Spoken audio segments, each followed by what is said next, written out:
l'épicerie à faible coût, qu'on appelle effectivement là, plus communément l'épicerie à 100 est issue dans le fond de l'initiative du GRAP de la Nouvelle-Beauce. On s'en va faire une épicerie à 100 Dans le fond, c'est un exercice pour sensibiliser pour les familles en situation de pauvreté. Je devrais faire en fait une épicerie pour une famille de 4 personnes, 2 adultes, 2 enfants, des jeunes de 8 et 10 ans. Alors, je dois arriver à 100 trouver tout ce qui est bon pour les petits, qu'il y a des fruits, des légumes, des protéines, mais c'est tout un défi à relever parce que 100 c'est quand même pas beaucoup.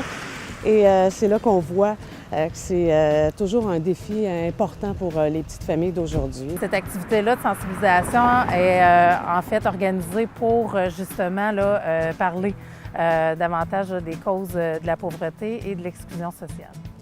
En fait, l'épicerie à 100 est issue d'une mise en situation réelle qu'on a bâtie qui explique la réalité que peuvent vivre les familles à revenus modestes dans notre région.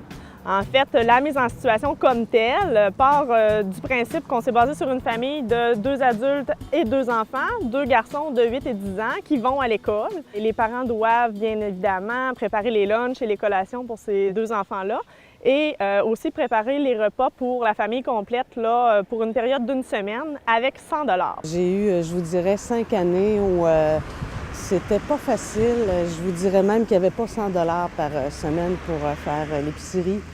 Quand on doit calculer, puis on doit se dire, bon, bien, ça me prendrait au moins un pain, un peu de pâte, quelques petites conserves.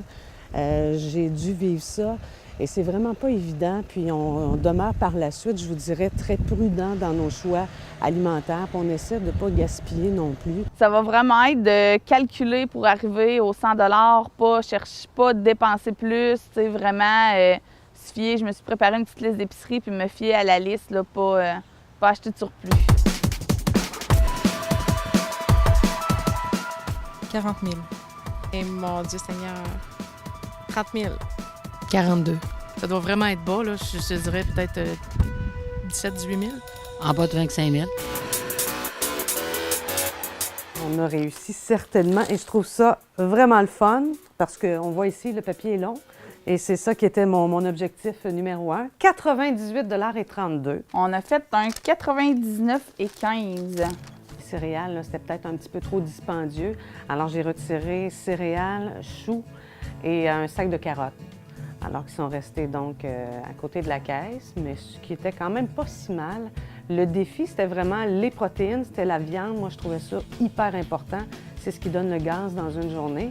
Alors donc, j'ai pu sauver honorablement mes protéines. Et là, j'étais vraiment contente. Mais j'ai pu aussi trouver des petites cochonneries pour les enfants. Là, ça, c'était aussi très important pour moi. On a beaucoup de viande, le pain, on a du thon en canne aussi, des pâtes, fruits, légumes. En termes de lunch, c'est complet. Les petits biscuits bretons, les petites tomates cerises, c'est parfait aussi dans les petites collations. On peut envoyer ça aux enfants dans les petits sacs à lunch. Il y a de quoi faire un bon sauté aux légumes. Alors, on a quand même les éléments qui sont importants. Le poulet aussi. On peut faire un petit rappel avec des légumes. J'avais regardé les circulaires. J'avais aussi figuré ce qu'on pourrait peut-être manger dans cette semaine-là. Ce serait quoi le menu?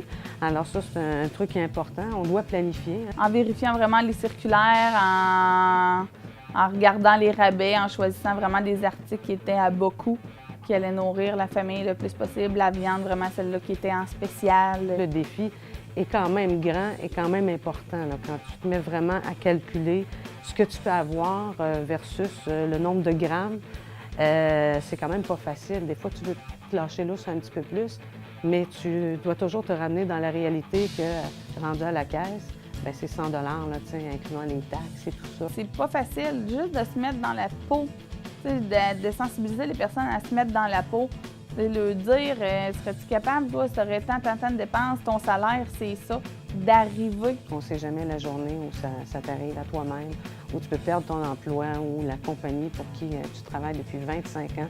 Ça peut s'arrêter là, pas de fonds de pension, pas rien. On ne sait pas ce qui peut nous arriver. Alors, de juger, je suis la première à monter au front là, quand il y a des gens qui le font. Je pense que je vais être encore plus portée à donner. Puis je vais aussi peut-être ouvrir un petit peu plus mes yeux, entre autres pour des gens qui m'entourent. sais, de savoir que certains sont peut-être dans le besoin. C'est peut-être plus difficile d'arriver à la fin du mois, à la fin de la semaine. Si on peut aider d'une quelconque façon, mais toujours en le faisant subtilement pour ne pas froisser personne. Alors, je pense que juste ça, de faire cet exercice-là, ça t'amène à penser à l'autre, à penser à ton voisin. Puis on essaie toujours d'être des personnes meilleures dans notre vie. Bien, je pense que ça va avoir donné un grand coup de main pour ça.